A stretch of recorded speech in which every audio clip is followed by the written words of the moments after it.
মাংস না দেয় তাহলে তো আপনি রেগে যাবেন।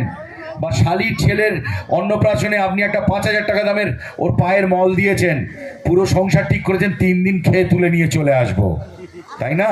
তেমনি ফাংশনটাও সেরকম ভাববেন আমি ঠিক কি করছি।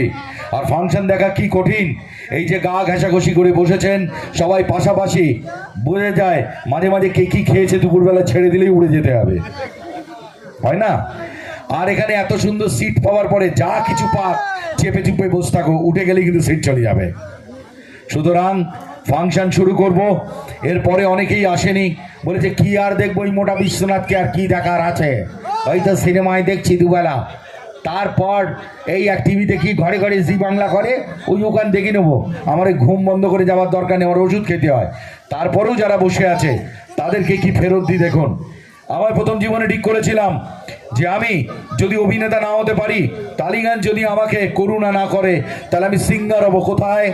স্টেজে গাইবো, হোটেলে গাইবো, বারেতে গাইবো, না হলে আমি ট্রেনেতে গান গাইবো, তাহলে তো আমায় কেউ আটকাতে পারবে না। কিন্তু ভগবান আমার দিকে মুখ তুলে চেয়েছেন, খুব ভালো আছি আপনাদের আশীর্বাদে।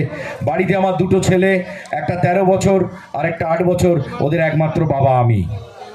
আর একটা 15 বছরের পুরনো মেয়ে, এই বউ আছে, ওটারও একমাত্র স্বামী আমি।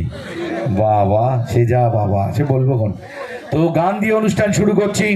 গান খারাপ হলে কেউ ঢিল ঢিল মারবেন না, কালকে কাজ আছে, মুখ টুক ক্ষতি হয়ে গেলে আবার বউ বাড়িতে চিনতে পারবে না, বলবি কে তুই বেরিয়ে যা। গান দিয়ে শুরু করছি, চলো।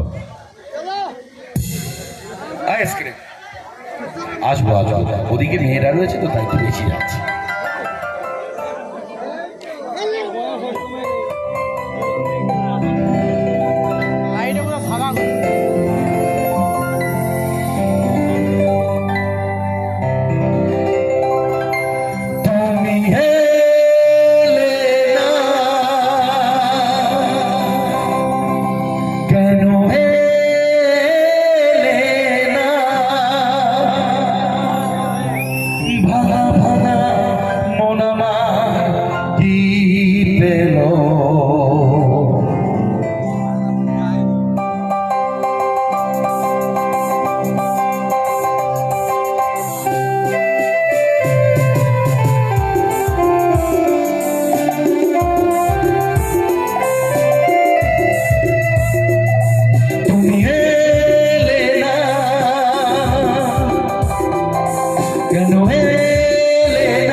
শ্রাবণের সন্ধ্যাবেলা